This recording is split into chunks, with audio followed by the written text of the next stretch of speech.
사랑하는 성도 여러분, 안녕하세요. 오늘도 하나님께서 또 새날을 주시고 또 새 아침을 우리에게 주셨습니다. 오늘도 하나님의 말씀의 능력이 여러분에게 부어지는 그런 날이 되기를 주님의 이름으로 축복합니다. 오늘 우리에게 주시는 하나님의 말씀은 여호수아의 말씀 계속 이어서 볼 텐데, 여호수아 11장 16절에서 23절까지의 말씀입니다. 여호수아 11장 16절에서 23절까지의 말씀을 제가 먼저 여러분에게 봉독해 드리도록 하겠습니다. 16절입니다. 여호수아가 이같이 그 온 땅 곧 산지와 온 네겝과 고센 온 땅과 평지와 아라바와 이스라엘 산지와 평지를 점령하였으니 곧 세일로 올라가는 한락산에서부터 헤르몬산 아래 레바논 골짜기의 바알가까지라. 그들의 왕들을 모두 잡아 쳐 죽였으며 여호수아가 그 모든 왕들과 싸운 지가 오랫동안이라. 기브온 주민 히위 족속 외에는 이스라엘 자손과 화친한 성읍이 하나도 없고 이스라엘 자손이 싸워서 다 점령하였으니 그들의 마음이 완악하여 이스라엘을 대적하여 싸우러 온 것은 여호와께서 그리하게 하신 것이라. 그들을 진멸하여 바치게 하여 은혜를 입지 못하게 하시고 여호와께서 모세에게 명령하신 대로 그들을 멸하려 하심이었더라. 그때 여호수아가 가서 산지와 헤브론과 드빌과 아남과 유다 온 산지와 이스라엘의 온 산지에서 아낙 사람들을 멸절하고 그가 또 그들의 성읍들을 진멸하여 바쳤으므로 이스라엘 자손의 땅에는 아낙 자손들이 하나도 남지 아니하였고 가사와 가드와 아스도세만 남았더라. 이와 같이 여호수아가 여호와께서 모세에게 말씀하신 대로 그 온 땅을 점령하여 이스라엘 지파의 구분에 따라 기업으로 주매 그 땅에 전쟁이 그쳤더라. 아멘. 네. 오늘 말씀 어저께 이어서 이제 이스라엘 백성들이 이제 정복한 땅을 다시 언급하고 있습니다. 오늘 본문을 통해서 여러분과 특별히 나누고 싶은 것은 믿음은 다수결이 아니다 라는 부분을 좀 나누고 싶습니다. 이 다수결의 원칙이라고 하는 것은 다수의 결의를 통해서 어떤 의사를 결정하는 민주주의의 의사결정 방법이고, 또 민주주의가 세워지는 데 있어서 중요한 역할을 했던 의사결정 방법이라는 것을 우리는 잘 알고 있습니다. 이러한 다수결의 원칙이 이제는 거의 모든 민주주의 사회 전반에서 사용되어지고 있고, 또 이러한 것들이 또 교회 안에도 들어와서 이제 교회의 모든 일들을 결정할 때도 회의에서 다수결의 원칙에 따라서 그 일들을 결정하는 것을 우리는 보고 있습니다.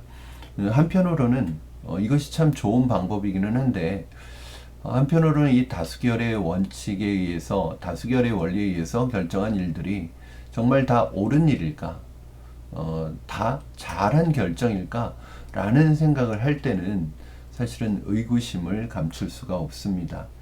이 방법이 편리한 방법이기는 하지만 어쨌든 우리 인간의 이 죄악된 본성을 가지고 있는 인간이 그 머리 숫자로 어떤 일들을 결정해 나가는 것이 정말 반드시 옳은 일들일까?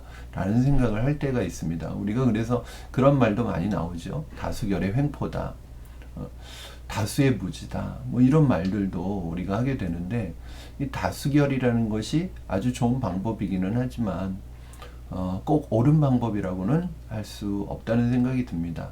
뭐 다른 대안이 없기 때문에 사실은 차선으로서 이 방법을 우리가 사용하고는 있지만, 이 문제는 이것이 교회 안에서 이것이 아주 중요한 의사결정 수단이 되어버렸을 때 정말 하나님의 진리를 찾아가는 방법이 될 수 있을까 하는 고민을 늘 하게 됩니다.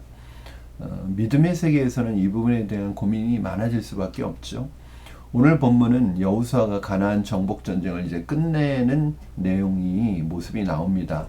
여호수아 이스라엘 백성들이 이제 오랜 시간 전쟁과 전투를 통해서 이스라엘 백성들이 가나안 정복 전쟁을 마치게 되는데, 오늘 본문에 보니까 여호수아가 남쪽으로는, 이스라엘은 항상 남쪽은 브엘세바고 북쪽은 헐몬산이 있는, 그리고 그 가장 북쪽 위쪽이 레바논이라고 할 수 있거든요. 그래서 남쪽으로는 브엘세바에 있는 이 한락산과, 그 다음에 북쪽으로는 레바논 평안의 바알과 성읍까지 이르기까지 이스라엘 백성들이 이제 모든 가나안 땅을 점령하였다고 그렇게 오늘 본문에 기록하고 있습니다. 그런데 오늘 본문의 기록에서 그들의 점령한 성읍들을 이야기하면서 낯익은 족속 자손이, 그 이름이 언급되고 있습니다. 그 이름이 무엇이냐면 바로 아낙 자손이라는 이 자손들이 언급되고 있어요. 여러분도 이 아낙 자손에 대해서 굉장히 낯이 있고 잘 알고 있는 자손들이죠. 누구죠? 사실은 이스라엘이 첫 번째 가나안 입성을 하려고 할 때 가데스 바네아에서 여리고 땅으로 12명의 정탐꾼을 보냅니다. 그런데 이 정탐꾼이 40일 동안 여리고 가나안 땅을 정탐하고 와서 공통적으로 하는 고백은 그거였어요. 정말 하나님이 약속하신 대로 젖과 꿀이 흐르는 땅이더라.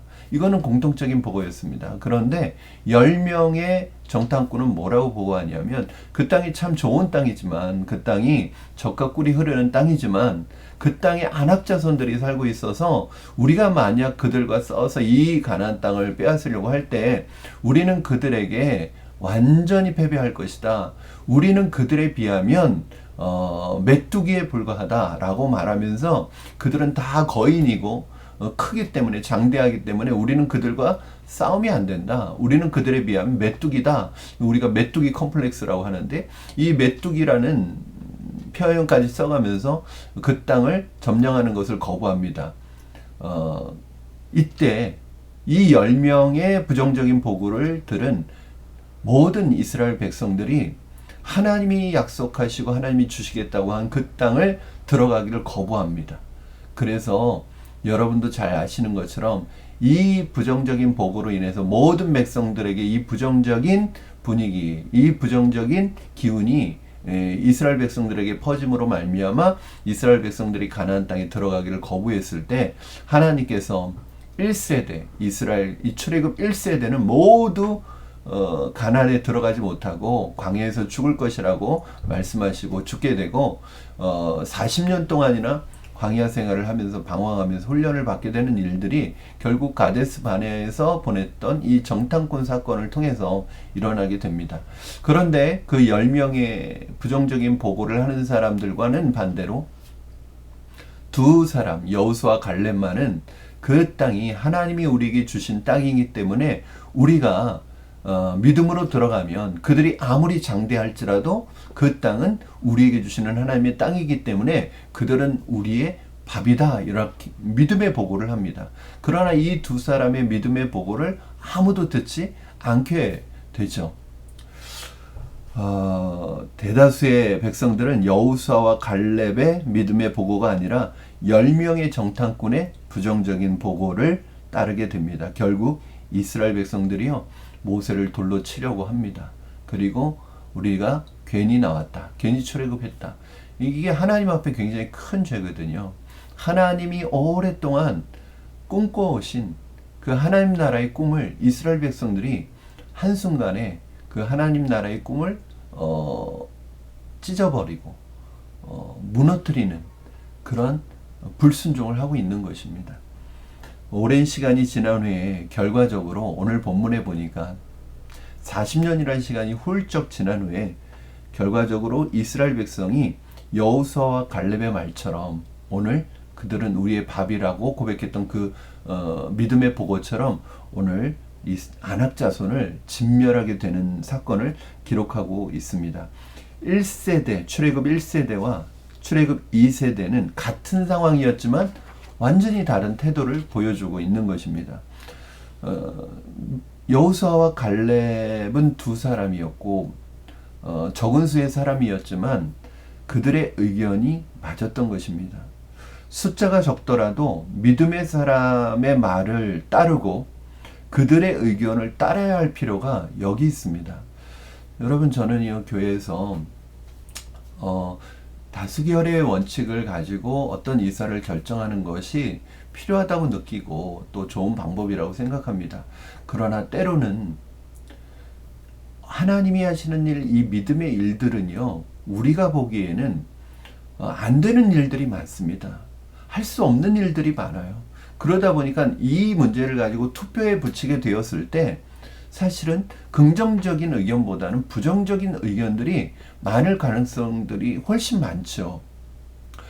그러므로 사실은 우리가 하나님의 일을 결정하고 하나님의 일을 해나갈 때 온전히 다수결에 맡기기보다는 지도자가 또 탑 리더가 또 지도자들이 리더들이 이 문제를 놓고 하나님 앞에 철저하게 기도하고 고민하고 그래서 이 문제를 하나님이 원하시는 방향으로 인도해 가는 것, 이거 굉장히 중요한 일이라고 생각합니다. 그리고 그렇게 결정했을 때 하나님께서 그 일을 통해서 하나님의 일들을 이루어 가시는 것이라고 생각합니다. 늘 제가 말씀드리는 것처럼 모든 사람들이 옳다고 해도요, 모든 사람들이 그것이 옳다고 해도 하나님의 말씀이 옳지 않다고 하면, 잘못됐다고 하면 그건 잘못된 것입니다. 모든 사람들이 틀리다고 해도 그것이 하나님의 말씀에 비추어 봤을 때 하나님의 말씀에 맞다고 하시면 그것은 옳은 일입니다. 그러므로 우리가 하나님의 일을 결정할 때 정말 리더가 기도하고 그 일에 하나님의 인도하심을 구하고 하나님의 뜻을 구하고 그것을 결정해 나갈 때 그 믿음으로 함께 고백하며 따라 나가는 일들이 필요합니다. 그렇다고 제가 다수결의 원칙을 무시하는 것도 아니고 다수결이 무조건 잘못됐다라고 말하는 것은 아닙니다. 그러나 모든 것을 다수결로 해결할 수 없고 믿음은 다수결이 아니라는 말씀을 드리고 싶습니다.